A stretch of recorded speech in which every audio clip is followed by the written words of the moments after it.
ನಮಸ್ಕಾರ ಎಲ್ಲರಿಗೂ. ವರ್ಷ ಅಡುಗೆ ಮನೆಗೆ ಸ್ವಾಗತ. ಫಸ್ಟ್ ಟೈಮ್ ನಮ್ಮ ಚಾನಲನ್ನು ನೋಡ್ತಾ ಇರೋದು ಸಬ್ಸ್ಕ್ರೈಬ್ ಮಾಡಿಕೊಂಡು ನೋಡಿ.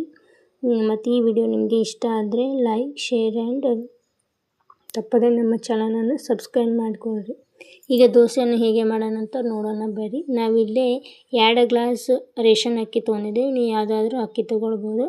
ಅಕ್ಕಿಯನ್ನು ತೊಗೊಂಡು ನೀರು ಹಾಕ್ಕೊಂಡು ಚೆನ್ನಾಗಿ ಒಂದು 2-3 ಸಲ ತೊಳಿರಿ. ಅಂದ್ರೆ ಅಕ್ಕಿ ಸ್ವಲ್ಪ ಬೆಳ್ಳಗೆ ದೋಸೆನೂ ಸ್ವಲ್ಪ ಚೆನ್ನಾಗಿ ಬರ್ತಾವೆ. ನೀರು ಹಾಕಿ ತೊಳೆದ ನಂತರ ಮತ್ತು ಈಗ ಇನ್ನೂ ಸ್ವಲ್ಪ ನೀರು ಹಾಕಿ ನೆನೆಯೋಕ್ಕೆ ಬಿಡಬೇಕು. ಒಂದು 3-4 ತಾಸಾದರೂ ನೆನೆಯಬೇಕು ಅಕ್ಕಿ. ಆನಂತರ ಇನ್ನೊಂದು ಬಟ್ಲಕ್ಕೆ 2 ಗ್ಲಾಸ್ ಅಕ್ಕಿಗೆ ಟೀ ಕುಡಿಯುವ ವಾಟೆಲ್ಲ 1.5 ವಾಟೆಯಷ್ಟು ಉದ್ದಿನಬೇಳೆ ಹಾಕ್ಕೊಡ್ರಿ. ಸ್ವಲ್ಪ ಮೆಂತ್ಯಕಾಳು ಹಾಕ್ಕೊಡ್ರಿ. ಮೆಂತ್ಯಕಾಳು ಆರೋಗ್ಯಕ್ಕೆ ತುಂಬಾ ಒಳ್ಳೆಯದು ರೀ. ಕೂದಲಿನ ಆರೋಗ್ಯಕ್ಕೆ ಮಸ್ತ್ ಚಲೋ, ಭಾರಿ ಚಲೋ ಇದು. ಈಗ ಇದಕ್ಕೆ ಅರ್ಧ ಬಗ್ಸಿಯಷ್ಟು ಕಡಲೆಬೇಳೆ ಹಾಕ್ಕೊಡ್ರಿ. ಕಡಲೆಬೇಳೆ ಹಾಕ್ಕೊಂಡು ನೀರು ಹಾಕ್ಕೊಂಡು ಚೆನ್ನಾಗಿ ಒಂದು 2-3 ಸಲ ತೊಳ್ಕೊಳ್ರಿ. 2-3 ಸಲ ತೊಳ್ಕೊಂಡ ನಂತರ ಮತ್ತು ಈಗ ಚಲೋ ನೀರು ಹಾಕಿ ಒಂದು 3-4 ಗಂಟೆ ನೆನೆಯೋದಕ್ಕೆ ಬಿಡಿರಿ. ಆಮೇಲೆ ಅಕ್ಕಿ ಸ್ವಲ್ಪ ನೀರು ಹಾಕ್ಕೊಂಡು ಪೂರ್ತಿ ನುಣ್ಣಗೆ ರುಬ್ಕೊಳ್ರಿ.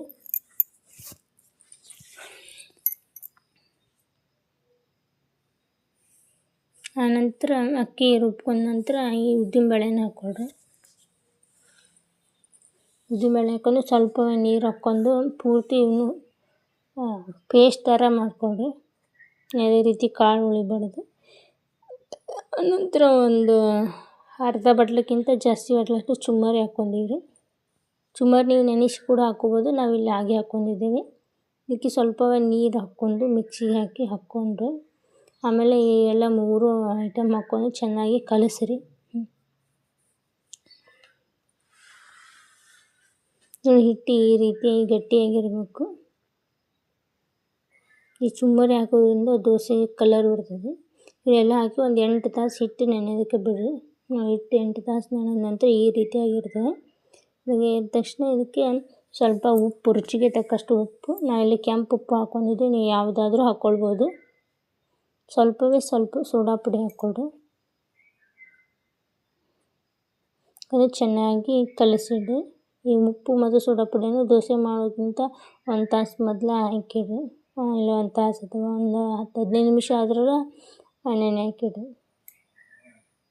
ಈಗ ನೋಡಿ, ಒಂದು ಕಾದ ಹಂಚಿಗೆ ಎಣ್ಣೆ ಹಚ್ಕೊಳ್ರಿ. ಫಸ್ಟು ನಾವಿಲ್ಲಿ ಬಿಡಿ ಹಂಚು ಬಳಸ್ತಾ ಇದ್ದೇವೆ. ನೀವು ಯಾವುದಾದ್ರೂ ಬಳಸ್ಕೊಬೋದು. ಈಗ ಈ ಉಳ್ಳಾಗಡ್ಡಿ ಸಹಾಯದಿಂದಾಗಿ ಎಣ್ಣೆ ಹಚ್ಕೊಳ್ರಿ. ಹಚ್ಕೊಂಡು ಹಿಟ್ಟು ಹಾಕೊಂಡು ಈ ರೀತಿ ಸ್ಪ್ರೆಡ್ ಮಾಡಿಕೊಳ್ರಿ. ಒಂದು ಸ್ವಲ್ಪ ಹೊತ್ತು ವಿಡಿಯೋ ಸ್ಕಿಪ್ ಆಗಿದ್ರಿ. ಈಗ ಮತ್ತೆ ಇನ್ನೊಂದು ದೋಸೆ ಹಾಕಿ ತೋರಿಸ್ತಾ ಇದ್ವಿ. ಎಣ್ಣೆ ಹಚ್ಕೊಳ್ರಿ. ನೋಡಿ, ಎಣ್ಣೆ ಹಚ್ಕೊಂಡು ಹಿಟ್ಟಿಗೆ ಸ್ವಲ್ಪ ದೋಸೆ ಮಾಡೋಕ್ಕಿಂತ ಮುಂಚೆ ಸ್ವಲ್ಪ ನೀರು ಹಾಕ್ಕೊಂಡು ಮಿಕ್ಸ್ ಮಾಡಿಕೊಳ್ರಿ. ಅಂದ್ರೆ ದೋಸೆನೂ ಚೆನ್ನಾಗಿ ಬರ್ತಾವೆ. ನೋಡಿ, ಎಣ್ಣೆ ಹಾಕ್ಕೊಂಡು ಒಂದು ತಾಟು ಮುಚ್ಚಿಡ್ರಿ. ಮೇಲೆ ಒಂದು 10 ಸೆಕೆಂಡ್ ಅಥವಾ 15 ಸೆಕೆಂಡ್ ಅಷ್ಟೇ ಮುಚ್ಚಿಡ್ರಿ. ಮುಚ್ಚಿ ಆಮೇಲೆ ತೆಗೆದು ಈ ರೀತಿ ಎಲ್ಲ ಕಡೆ ಎಡ್ಜಸ್ಟ್ನ ಬಿಡಿಸ್ಕೊಳ್ರಿ. ದೋಸೆ ಎಡ್ಜಸ್ಟನ್ನು ನೋಡಿ. ಈಗ ಮಸ್ತ್ ಕೆಂಪನೆಯಾದ ದೋಸೆ ರೆಡಿ. ಈಗ ಇನ್ನೊಂದು ದೋಸೆ ಹಾಕಿ ತೋರಿಸ್ತಾ ಇದ್ದೀನಿ. ಈಗ ಯಾವುದೇ ರೀತಿ ಎಣ್ಣೆ ಹಚ್ಚಿಲ್ಲ. ಫಸ್ಟಿಗೆ 1-2 ಎಣ್ಣೆ ಹಚ್ಚಬೇಕು. ಆಮೇಲೆ ಹಾಗೆ ಹಾಕಿದರೂ ದೋಸೆ ಬರ್ತಾವೆ. ಹಿಟ್ಟು ಹಾಕ್ಕೊಂಡು ಆಮೇಲೆ ಸ್ವಲ್ಪ ಎಣ್ಣೆ ಹಾಕ್ಕೊಡ್ರಿ. ಎಣ್ಣೆ ಹಾಕ್ಕೊಂಡು ಒಂದು ತಾಟು ಮುಚ್ಚಿಡ್ರಿ.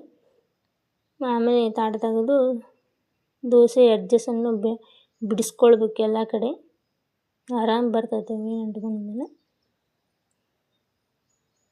ಆಮೇಲೆ ನೋಡಿ, ಇನ್ನೊಂದು ಬಟ್ಟೆಯನ್ನು ಒಂದು ದೋಸೆ ಆದ ನಂತರ ಹಂಚನ್ನು ಸ್ವಚ್ಛಾಗಿ ಒರೆಸ್ಕೊಳ್ರಿ. ಒರೆಸ್ಕೊಂಡ ನಂತರ ಮತ್ತು ಆಮೇಲೆ ದೋಸೆಯನ್ನು ಹಾಕ್ಕೊಳ್ರಿ. ದೋಸೆ ಹಾಕ್ಕೊಂಡು ಅದ್ರ ಮೇಲೆ ಎಣ್ಣೆ ಹಾಕ್ಕೊಂಡು ಒಂದು ತಾಟು ಮುಚ್ಚಿಡ್ರಿ. ನೀವು ಮನೆಯಲ್ಲೇ ಮಾಡಿ ಮಸ್ತಾಗಿರ್ತವೆ ದೋಸೆ. ವೇಟ್ ಗೇನ್ ಮಾಡೋರ್ಗಂಕರು ತುಂಬಾ